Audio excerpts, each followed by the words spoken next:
Good morning guys. So, gawa tayo ng laundry liquid. Okay.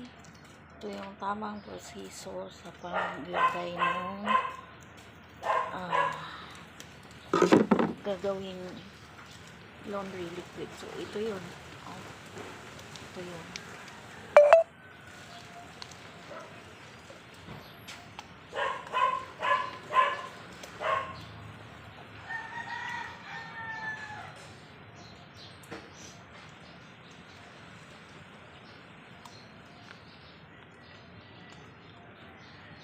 Bali,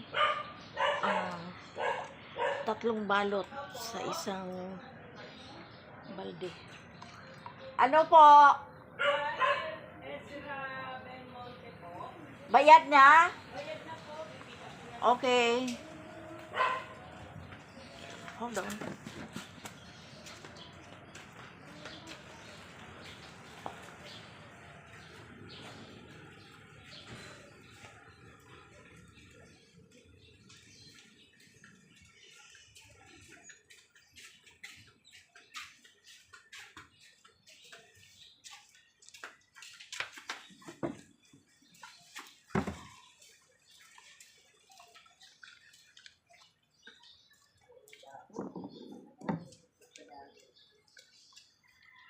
Sobrang lakas ng hangin.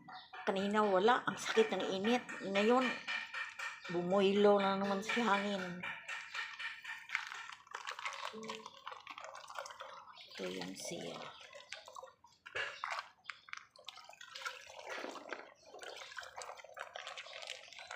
Bali, tatlong supot ang nilagay natin. So, the water takes about 15 liters. Tapos, yung resulta nito, maging 18 liters na po siya. So, 18 liters usable for almost 2 months. Sa dami namin, ito lang ginagamit namin. At saka, maganda ang resulta po.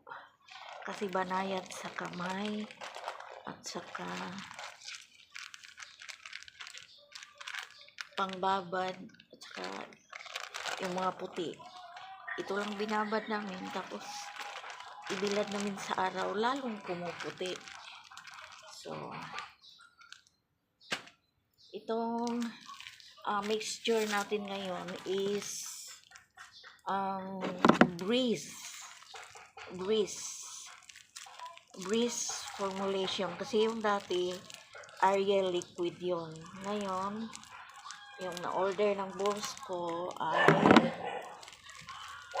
breeze formulation. So, ito yung resulta niya. Bali, itong isang timba with 15 liters of water, and the yield will be 18 liters after. So, this is how we do stir and stirring. Okay, thank you for watching. Have a nice day.